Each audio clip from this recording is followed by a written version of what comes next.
We are very, very proud that we have delivered a storm roller coaster, so a roller coaster inside the building. You also turn out to be a sustainability leader. I always was happy about living in the Middle East, that how bold the decisions are made, the government. Hello everyone, welcome to a new episode of CBNME Connect.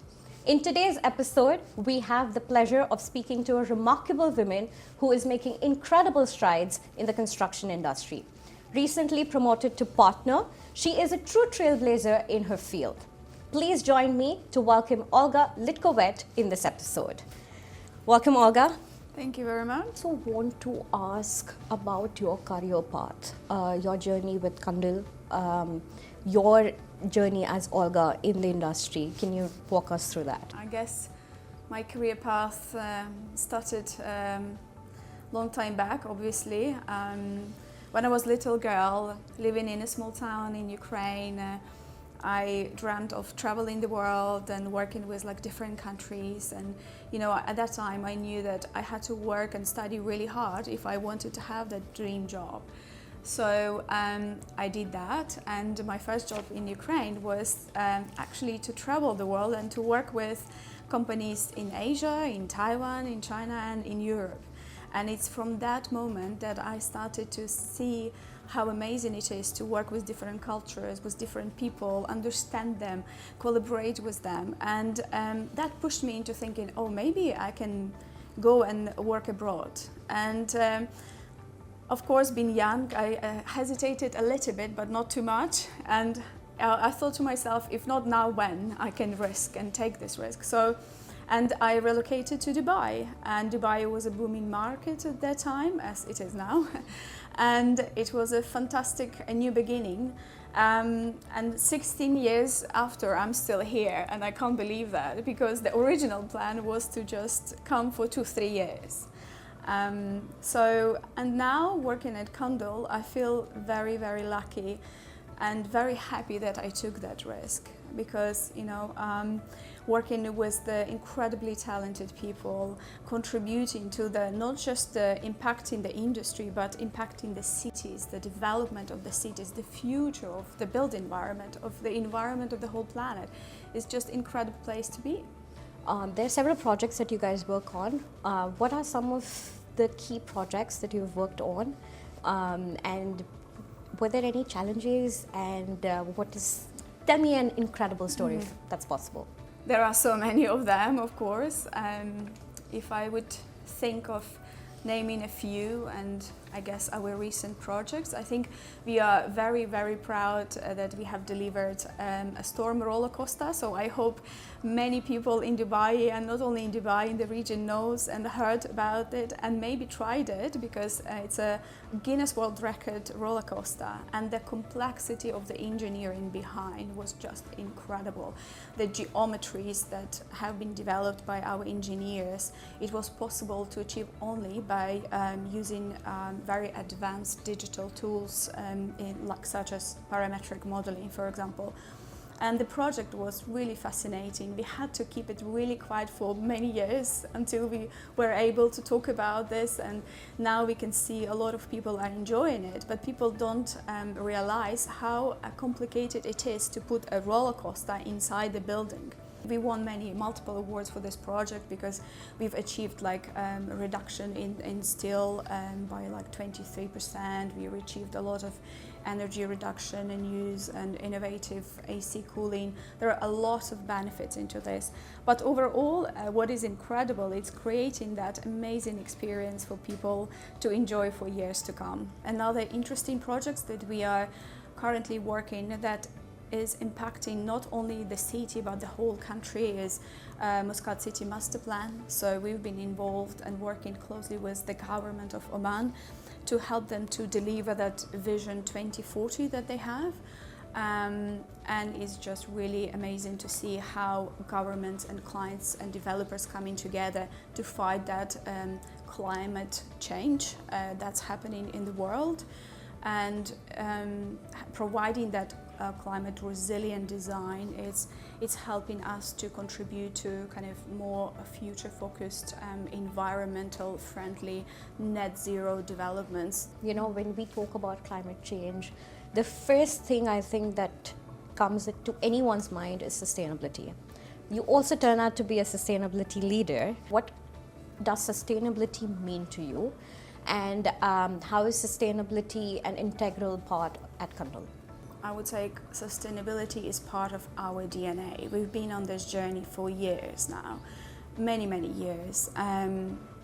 But now with recent climate changes that we all can see, we cannot just be passive in this. We can see that, and we all know that statistics that our industry contributes to 40% of all carbon emission in the world, and we have to fight those emissions. We have to we have to take responsibility for the emissions that our industry creates. So we as Cundall, we want to be an active leader in this, and make sure that everything we do with our engineers, all the tools and engineering design that we develop contributes to reducing that. So at Cundall, we've made this a very bold commitment to say that all the projects that we work on by 2030 will be net zero. This is incredibly challenging and bold decision, and we know we need to have interim steps which we set for ourselves, and we know that we need to demonstrate evidence of this commitment, and we are working really, really hard to provide that. So every digital tools and AI implementation that we do in our designs are contributing to achieve that. When we talk about Middle East right now, Oman, Saudi, UAE, Qatar, or each of these countries are in a solid developing stage. What is your outlook on that, and what do you feel about it is something I want to really know. You have a bank of experience. I want to understand your perspective, and what do you think the future is looking for us? We've been here in the Middle East for over 16 years, so long enough to know the market, to connect with the governments, and to know the key players in the market. How are we doing? What are we doing? And we have seen the phenomenal changes that are happening, and we all agree to this.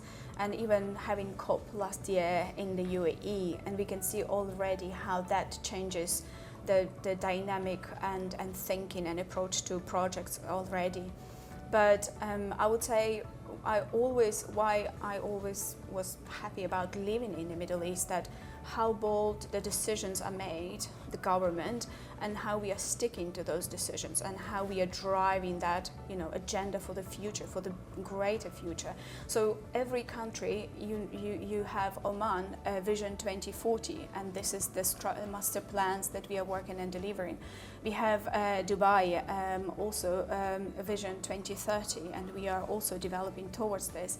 We have Saudi Vision 2030. Again, each and every country, they are developing towards a greater sustainable future.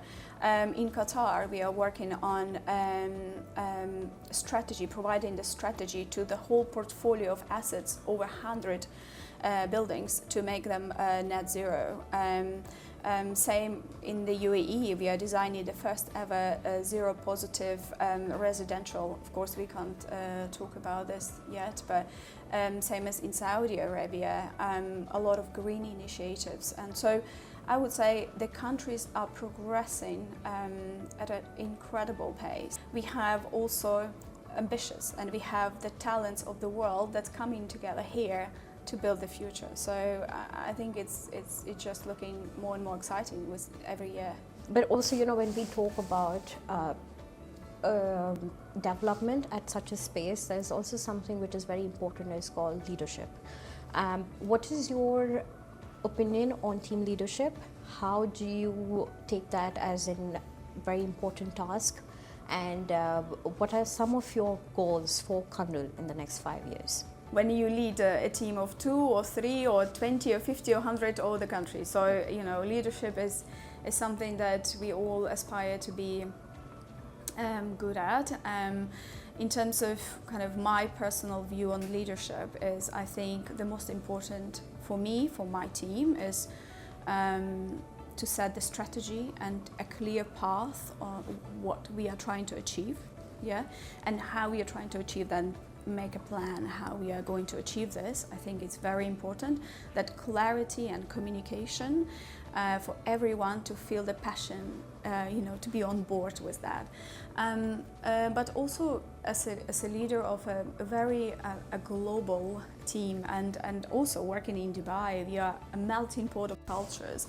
It's really important to embrace that kind of multicultural environment and approach. So it was interesting that last year in Cundall we had a program rolled out for the leaders in the company for 1 year. And it's called Inclusive Leadership program. So we were split into groups, and each group would have leaders from different parts of the world, and we would have a facilitator of those, external facilitator, and the discussions around cultures, psychology of people, businesses, all of this is just incredible and fascinating because we are so different. And in order for us to really embrace that leadership, to take to work with people and create that environment where everyone can thrive and be happy and be their best version, we need to understand all of this and incorporate into our leadership. And this is what I'm trying to do. I have an amazing team. They're all spread around the world. They're all different cultures. I try really hard to understand each and every personality. I try to understand their strengths and sometimes put them, not sometimes, but I try most of the times, wherever possible, but to put them to work in their strength areas, and that creates amazing results. Lastly, I want you to give a message to someone who's just joining the corporate world and is going to get into the rat race. What would you tell that person to be? First and most important is to be friendly and not to be afraid to connect with people and ask questions. That curiosity and communicating, connecting with people, first of all, can give you more intelligence that you can ever read from, anywhere in the world. So connecting with people, communicating, building this relationship is really important. And then, of course, dedicating yourself to work, to work really hard and work really well. I don't know any shortcuts to that. If you really want to be good, you have to work on it. You have to dedicate your time and efforts into making something great. And I would say, don't afraid, don't stay quiet and sit in a corner. Just be bold, know what you want, and go for it. Great. Thank you so much, Olga, for joining on this episode. I think it was great listening to you and having a very different vision, knowledge and insights. So thank you so much. And if there's anything, let us know. Thank you so much. Thank you so much. Thank you.